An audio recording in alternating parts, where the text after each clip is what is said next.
G'day everybody, it's Dave from Wing Chun Mind Force. Welcome to another video about the fantastic form Bil Jee. And I'm taking it slowly but surely. This is quite a deep form, being the third empty-handed form. And to tell you the truth, I've been discovering things this is what happens whenever you do the forms mindfully. Wing Chun's a creative art and things come to you, and just preparing for this video I just realised a few things that I've never thought about before, so I'm going to share them with you here. You remember from my other videos about Sigung Chu and even Sigung Chu that I often spoke about how the body does everything and everything starts from the centre. But also a situation where your arms are just moving and it's your centre doing the turning, so it looks like you're moving your arms off centre, but your arms are always on centre. Whatever the situation is, your arms are always guarding your centre and in a position to easily attack the opponent, hit their centre, which is their centre of mass basically. Not just to wing them, but boom, hit them right where it hurts. Knock them down, send them flying, whatever has to happen. But yeah, just coming back to the elbowing. I mentioned in the last video that the important thing is not to push. So just to start with that, when you come to there shouldn't be a feeling that you're going out. What you actually should be feeling is coming in. Now, this is something that took me a long time to work out in Wing Chun. I've spoken about this at other times, but there's sort of two schools of thought. You can either expand out or you can contract in, and you sort of want to do both, but for me, when I want to expand out, I contract in. So by contracting in, I feel that the actual force goes out, the mind force goes out when I contract in. It doesn't mean I'm actually going in. If I want to get esoteric about it, I'd say I'm contracting my conscious mind in, taking it out of the picture and letting the unconscious, the subconscious take over, the Nim Dao take over. So, but on a practical level, you've probably heard of the whirlpool effect. It's one of the secrets of Bil Jee, what they call the whirlpool effect. Now, this is pretty arcane stuff. I've seen some of my seniors do things that I still am trying to work out what was going on. I haven't had a chance to really talk to them about it, looking at old videos and whatever. Because there's a lot to the high levels of Wing Chun, but the whirlpool effect to me is you take in the world, you sort of empty it of reality, you empty it till it becomes virtual. And in practical terms that means your opponent, you take their force in and dissipate it. You sort of suck them dry with your mind. So it's just going to be a concept when you're starting this. You won't necessarily feel anything, but just try to think as if you've got water flowing, and these are the rivers, and the other person's the rivers, the mountain stream or something, but you just take them in. Instead of trying to dam the river up, you just take it in. Your body's the sea, the ocean, and you've just taken them on board, and so they basically become weightless. So you put yourself below them, you sort of retract mentally. Alright, so when we're doing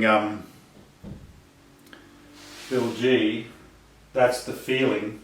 We've got a feeling of spinning, of connection around the arms, got a twisting of the whole torso, and this feeling of you're sort of like a ball, but the energy swirling into your center. So when you do it, what sort of just occurred to me tonight, just warming up a bit, I was thinking, okay, what happens in Bil Jee if I don't turn? So essentially I start from, a relaxed version of this. We used to stand like that. It was sort of the stance when you're listening to your teacher or whatever. But that's pretty right. It's just you want to do it in a relaxed way if your arm's just hanging, not sort of forcing back. But when you do this, what really happens without the body, without the center turning, is that you go like this. Okay, so it's like this comes back a little bit to here, this turns, it's like a bong sao. It is a bong sao. It's the same shape as the normal bong sao, but it's like this. But it's not really collapsed if you are in this unified state, that by Fong Sung, letting go of all tension, using the Nim Tao mind. Like I can roll comfortably with somebody right on me there. It doesn't frighten me because I'm still stuck to them. I'm still sucking them in. It might be, strategically more advantageous to be out there, but really, if I'm stuck to him in here, it still doesn't worry me because he can't get away from me. As soon as he moves, I just roll up with him, follow him. If he gets off my line, I'm through. So that's what happens. Spine up like that. Right? And see my spine's twisting.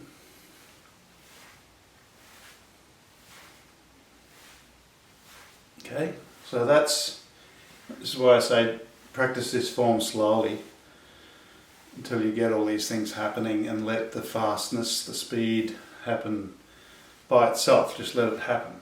Don't force it. Let the unconscious mind just make it happen at the right time.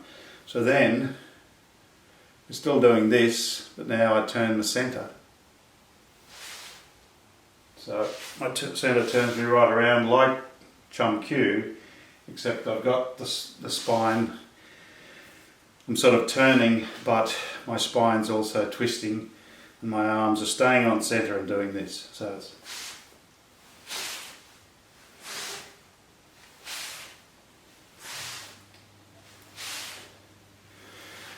and that's it. It's sort of simple, but it needs to be worked on. And don't worry if you feel yourself sort of batting, boom, boom. Just go, okay, just let go. Hong Song, let go a bit more. Less trying, less fighting. So the next cool thing is from here we do this. Once you've again you've got not just the body turning, but you've got that twist. You're sort of released to move your whole body, and then that step where always, until you can do this well without even thinking about it, just keep it slow, and always as soon as you go to move, think, wait a minute, am I in the center? Okay, there I am in the center, move that. And then the arms just come out. You find it's tremendously powerful when somebody's trying to stop you. You sort of might feel a bit blocked mentally. As soon as you get that moving, it's like a big truck starting to roll. Just the gravel, you can hear the gravel crunching. Just like, see ya. So there's those two where we do it 3 times, and then a step and one of those. Do those leg movements. Then the last one where we just do one of these, step, then the step, sorry, I did it wrong there. Back. Now, the next part, we do the same thing. Now this one, we go like that, Then the Buddha palm goes kapow. Now it's sort of it's like a karate chop, but not like that. It's basically it's got a chopping motion. Now correct me if I'm wrong, anybody who's seen you who knows better than me, I'm always happy to be corrected. I don't feel it's just a straight finger spear like that. I always have a feeling that it's got a bit of a turn of the wrist. Boom, and then from there comes back to there. Now that looks easy enough, okay? Now it is easy enough, but that's why in the Jim Fung, Chu Shong Tin, Yip Man lineage that I come from, we test the forms. So you can look like Kung Fu, but is it really Kung Fu? Well, you only know by testing it, which means to get somebody to try to stop you. As soon as somebody tries to stop you, find out whether your stance goes like that, whether all the pressure goes onto one leg, whether your spine sort of cracks under the pressure, or whether you just choke and just can't go anywhere. So what we do with this one, it is like a sideways palm strike, but it's got a bit of a turn component. But you get somebody to hold you by the wrist there, get some big lug the same size as you to hold you by the wrist and stop you coming back. Now what do you think's the natural thing to do? Try to fight them. Which is wrong. It's not Wing Chun. So you imagine an imaginary big lug holding me there. Once again I just go, okay, in my centre, turning that little point now, rather than a line, I'm actually floating on this point in my centre, centre of weight, centre of mass. That starts to turn. That's the thing that drives it, but as soon as you go, like, you're doing it wrong. So the person needs to give you very little at first, just a little bit, just so that you can feel if you're doing it right or wrong. When you feel you're not fighting it, that's right. And once you get this idea, you've got to go back into that mind. And for me, I instantly feel, as soon as I go into the Nim Dao mind, I get like a 1,000-yard stare, and it's just me, but I sort of feel like I start to lose the power of speech, which is unusual for me. But that's what happens. It's like I go into that other mind, and then that's what does the work. This just softly comes back, just as if I'm just moving my arm back, which is what I'm doing. I'm sorry I haven't got somebody to show it with, but I will. I'm going to get somebody and we'll go through the form with somebody testing me, and so I can show you more practically how to do this. So come back there, out. By the way, I sometimes stick my thumb out without thinking, but you should really have your thumb just practically like that so it doesn't catch on something. But you don't want to have it, like that, just relaxed, same as everything else we do in Wing Chun. So, like that, and then the next one,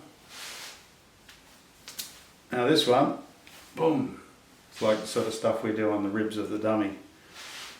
So,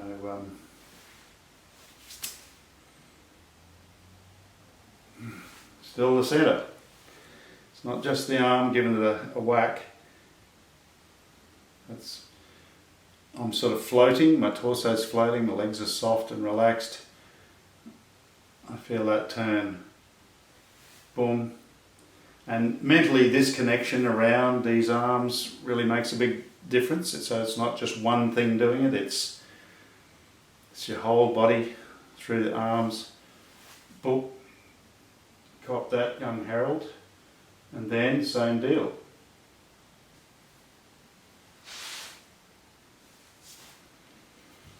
Pretty groovy.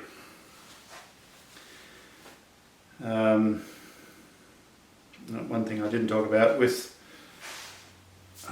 this one,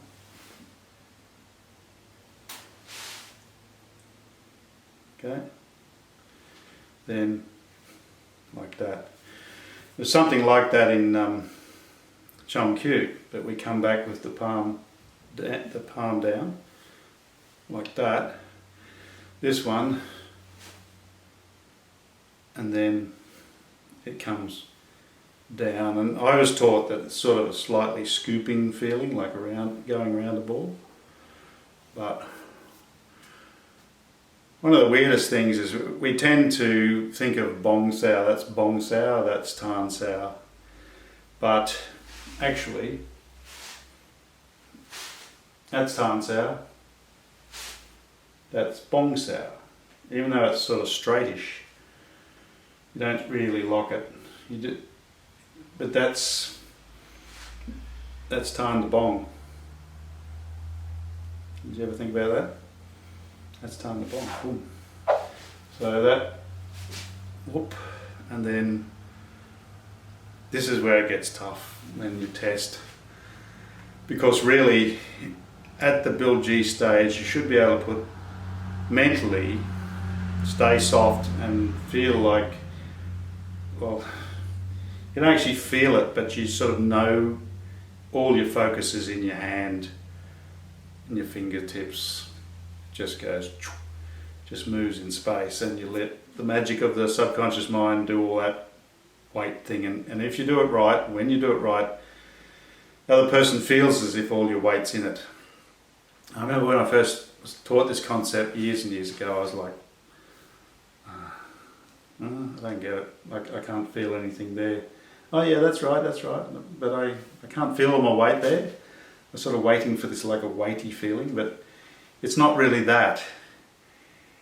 It's that because you're really relaxed and you're able to put your mind strongly, focus, you know, your yi, your intent, really put it in there, and that's all you think about.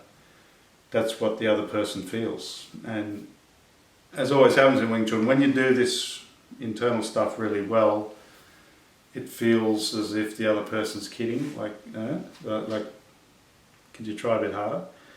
I was trying, but I didn't feel anything. That's the magic of it. It's like, how can this be? But that is how it is. So,